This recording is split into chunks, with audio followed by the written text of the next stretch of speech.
Republic বাংলায় mega coverage চলছে vote প্রচারে। বঙ্গ সফরে প্রধানমন্ত্রী নরেন্দ্র মোদী। কোচবিহারের রাসমেলা ময়দানে জনসভা প্রধানমন্ত্রীর। কোচবিহার থেকে বিজয় সংকল্প সভার সূচনা করবে মোদী। আর বলা যেতেই পারে যে ভোটের আগে আমরা দেখেছিলাম ব্রিগেডের মাঠ থেকে পরিবর্তনের ডাক দিয়েছিলেন নরেন্দ্র মোদী। আর ভোটের দিন ঘোষণার পর কি বার্তা দেবেন নরেন্দ্র মোদী সেদিকে তাকিয়ে রয়েছেন সকলেই। কোচবিহার রাসমেলা ময়দানে কর্মী সমর্থকদের উচ্ছ্বাসটা চোখে পড়ার মতন। একদম সকাল থেকেই রাসমেলার ময়দানে সেখানে ভিড় জমিয়েছেন কর্মী সমর্থকরা। বিজয় সংকল্প সভার মূল বিষয়বস্তু ভয় বনাম ভরসা। এবং মোদীর সভার জন্য তৈরি করা হয়েছে দুটি মঞ্চ।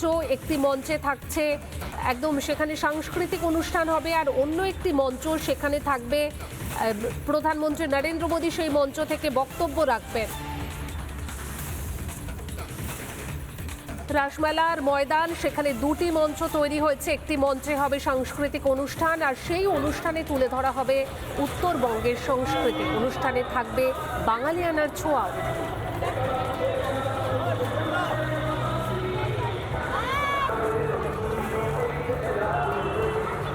প্রধানমন্ত্রী নরেন্দ্র মোদীজির যে আজকে অনুষ্ঠান রয়েছে রাসমেলা প্রাঙ্গণে, ঠিক সেইখানে আমরা দেখতে পাচ্ছি একেবারে সুসজ্জিতভাবে বাঙালিয়ানাকে ফুটিয়ে তোলার চেষ্টা করা হয়েছে। আমরা দেখতে পাচ্ছি হাতে কুলো রয়েছে এবং সাংস্কৃতিক অনুষ্ঠান যেখানে হবে তার জন্যই এই প্রস্তুতি। মূলত সাংস্কৃতিক অনুষ্ঠানের জন্য আলাদা মঞ্চ করা হয়েছে। প্রধানমন্ত্রী নরেন্দ্র মোদীজি যেখানে তার মূল বক্তব্য পেশ করবেন সেখানে অন্য একটি মঞ্চ করা হয়েছে। মোট দুটো মঞ্চ করা হয়েছে। সাংস্কৃতিক যেখানে অনুষ্ঠান হবে সেখানে কিন্তু একেবারে পুরোটাই বাঙালিয়ানার ছোঁয়া। আমরা একটু কথা বলবো। ম্যাডাম রয়েছেন। ম্যাডাম, আমি কালচারাল সেলের কনভিনার। হ্যাঁ, বিজেপি। হ্যাঁ, আমি যারা এসেছেন তারা কি স্কুল পড়ুয়া না? হ্যাঁ, স্কুল পড়ুয়া। হ্যাঁ, বাঙালিয়ানাকে ফুটিয়ে তোলা হচ্ছে কি এই অনুষ্ঠানের মধ্যে দিয়ে? হ্যাঁ, হ্যাঁ, হ্যাঁ, বাঙালিয়ানাকে ফুটিয়ে তোলা হচ্ছে। আপনারা কি প্রোগ্রাম করছেন? আমরা প্রথমে হচ্ছে রাষ্ট্রীয় গীত দিয়ে শুরু করব, তারপরে হচ্ছে কুচবিহারি বৈরাইতি নৃত্য হবে, তারপরে কিছু উত্তরবঙ্গের কি ফুটিয়ে তুলছেন আপনারা? উত্তরবঙ্গের ভাষা, উত্তরবঙ্গের নাচ গান, উত্তরবঙ্গের শিল্প। আমরা উত্তরবঙ্গের সব মানে প্রাকৃতিক বৈরাতির মাধ্যমে প্রাকৃতিক পরিবেশ আমরা ফুটিয়ে তুলি। বেশ, একেবারে উত্তরবঙ্গের ছোঁয়া তো থাকবেই আজকে কোচবিহারের রাসমেলা প্রাঙ্গণে। পাশাপাশি বাঙালিয়ানার প্রত্যেকটি বিষয়কে তারা তুলে ধরতে চাইছেন এবং সেই ছবি আমরা এই মুহূর্তে দেখতে পাচ্ছি। যারা স্কুল পড়ুয়ারা তারা এসে এই মুহূর্তে উপস্থিত হয়েছে। যে সাংস্কৃতিক অনুষ্ঠান হবে সেই সাংস্কৃতিক অনুষ্ঠানের প্রস্তুতি একেবারে তুঙ্গে। ভিডিও জার্নালিস্ট দেবব্রত বসুর সঙ্গে মেঘা, রিপাবলিক বাংলা, কোচবিহার। কোচবিহারের রাসমেলা ময়দানে এই মুহূর্তে ঠিক কি চলছে আমাদের প্রতিনিধি মেঘা সেই ছবি তুলে ধরবে। মেঘা,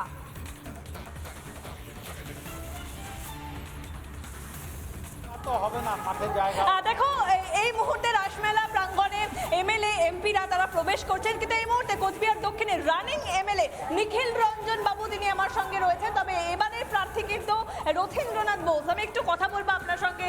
আপনি রানিং এমএলএ এবং আজকে প্রধানমন্ত্রী নরেন্দ্র মোদীজি আসছেন এবং আপনারই জায়গা থেকে এবারে রথীন্দ্রনাথ বাবু একেবারে লড়াই করবেন, কি বলবেন? দেখুন, আজকে এক ঐতিহাসিক দিন। ভারতবর্ষের যশস্বী প্রধানমন্ত্রী মাননীয় নরেন্দ্র মোদীজি কুচবিহারে এই নিয়ে তৃতীয়বার আসছেন। স্বাভাবিকভাবে দেখতে পাচ্ছেন এই মুহূর্তে গোটা রাসমেলার মাঠ কানায় কানায় ভর্তি হয়ে গেছে। এখনও প্রচুর মানুষ আসছে। সমস্ত মানুষের জায়গা দেওয়া সম্ভব হবে না। আর সেই জায়গায় দাঁড়িয়ে কোচবিহারের যে নয়টি আসন, সেই 9টি আসনই ভারতীয় জনতা পার্টি এবার বিপুল ভোটে জয়লাভ করবে। সেই দিক দিয়ে কোনো সংশয় নেই। তৃণমূল কংগ্রেস একের পর এক দুর্নীতি, একের পর এক চুরি, এই সমস্ত বিভিন্ন কারণে মানুষ তাদের বিরুদ্ধে তিতবিরক্ত। আজকে এখানে পশ্চিমবঙ্গে মা বোনের কোনো ইজ্জত বলে কিছু নেই। আজকে ছাত্র যুবক ছেলে যারা, তাদের কোনো কর্মসংস্থানের ব্যবস্থা নেই। কাজে মোদিজি এবং অমিত শাহজি যে বার্তা দিয়েছেন আমাদেরকে, যে ভারতীয় জনতা পার্টির সরকার প্রতিষ্ঠিত হলে উইদিন 5 মাসের ভেতরে এখানকার যারা সরকারি কর্মচারী তাদের ডিএ এবং 7ম পে কমিশন তিনি লাগু করবেন এবং সেই সঙ্গে এখানকার বেকার যুবক ভাইদের জন্য কর্মসংস্থানের ব্যবস্থা করছে। প্রশ্ন করতে হচ্ছে এবারে কি 9-9 হবে, কারণ আগেরবার 7-2 ছিল। এবার 9-9 হবে, সেই দিক দিয়ে কোনো চিন্তার কারণ নেই। কারণ আপনারা দেখতে পাচ্ছেন যে এখনই এই মুহূর্তে এখনও প্রায় 2 ঘন্টা বাকি মোদিজি আসার। এখনই এই মুহূর্তে গোটা মাঠ সমস্ত কানায় কানায় ভর্তি হয়ে গেছে, এখনও প্রচুর মানুষ আসছে রাস্তায় দেখতে পেলাম। যদি দেখা যায় 2011 সাল মুখ্যমন্ত্রীকে অনেক আশীর্বাদ পেয়েছিলেন, সেই সময় মমতা বন্দ্যোপাধ্যায় উত্তরবঙ্গের কাছে উত্তর কন্যা করেছিলেন, কিন্তু এই বছর কি আদতে কিছু হচ্ছে? আদতে কি নারী সুরক্ষা রয়েছে উত্তরবঙ্গে? না, উত্তরবঙ্গে তো আপনি দেখতে পাচ্ছেন, গতকালকেও হয়েছে, আমার বিধানসভাতে হয়েছে। একজন আমার ছোট্ট বোন, তার উপরে মলাস্টেশন হয়েছে, তার এফআইআর হয়েছে, তার মেডিকেল হয়েছে, গতকালকে পর্যন্ত হয়েছে। তো কাজেই উত্তরবঙ্গে এখানে নারী সুরক্ষা বলে কিছু নেই। আর উত্তরবঙ্গের কথা যদি বলেন, উত্তরকন্যার যদি কথা বলেন, তাহলে উত্তরকন্যা একটা ফার্স, আর কিচ্ছু নয়। খালি নামেই ওখানে একটা উত্তরকন্যা করা হয়েছে, অথচ গোটা উত্তরবঙ্গের জন্য মাত্র এবারের বাজেট সেশনে আমি ছিলাম, গোটা উত্তরবঙ্গের জন্য মাত্র 750 কোটি টাকা বরাদ্দ হয়েছে। কি হবে 750 কোটি টাকাতে? একটা কালভার্ট তৈরি হয় না সেখানে। গোটা উত্তরবঙ্গের জন্য মাত্র 750 কোটি টাকা বরাদ্দ হয়েছে।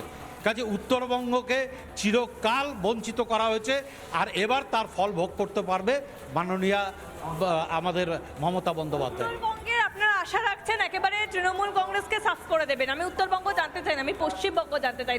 এবার কি পশ্চিমবঙ্গে পরিবর্তন হবে? পশ্চিমবঙ্গে পরিবর্তনের হাওয়া বইছে, সেটা আপনি কলকাতার থেকে আরম্ভ করে, কাকদ্বীপ থেকে আরম্ভ করে, কৃষ্ণনগর থেকে আরম্ভ করে কুচবিহার, যেখানেই আপনি যান না কেন মানুষের মুখে একটাই কথা, এবার চাই বিজেপি সরকার, পাল্টানো দরকার। এবার পাল্টানো দরকার, তাই চাই বিজেপি সরকার। কারণ এই সরকার যদি থাকে, আমার বেকার যুবক ভাইয়েরা তাদের কর্মসংস্থান হবে না, মা বোনের ইজ্জত থাকবে না। আজকে এখানকার বেকার যুবক সম্প্রদায়েরা তারা ভিন রাজ্যে তাদের যেতে হবে না। আর এখানকার যারা সরকারি কর্মচারী তাদের ডিএ তারা পাচ্ছে না, তারা আজকে কাঁদছেন। আজকে শিক্ষকরা তারা রাস্তায় বসে কাঁদছেন। আজকে 26,000 শিক্ষক তাদেরকে চাকরি থেকে বরখাস্ত করে দেওয়া হলো। কারা করেছে চুরি? পার্থ চট্টোপাধ্যায়, যিনি কিনা ওই বিধানসভার ভেতরে বসে বসে বড় বড় ডায়লগ মারতেন, আজকে তার জন্য সে জেলে যেতে তিনি বাধ্য হয়েছেন। আজকে জ্যোতিপ্রিয় মল্লিক খাদ্যমন্ত্রী ছিলেন, আজকে চুরির দায়ে তাকে জেলে যেতে হয়েছে। বেশ মেঘা, অর্থাৎ পরিবর্তন হবে এমনটাই বলছেন বিধায়ক। তুমি সঙ্গে থাকো, আমাদের একাধিক প্রতিনিধি বিভিন্ন মুহূর্তের ছবি তুলে ধরছেন আজ। নানা ধরনের কন্টেন্ট দেখার জন্য লাইক করুন, শেয়ার করুন আমাদের ফেসবুক পেজ, সাবস্ক্রাইব করুন আমাদের ইউটিউব চ্যানেল। পাশাপাশি অন্যান্য ব্রেকিং নিউজের জন্য অবশ্যই চোখ রাখুন রিপাবলিক বাংলায়।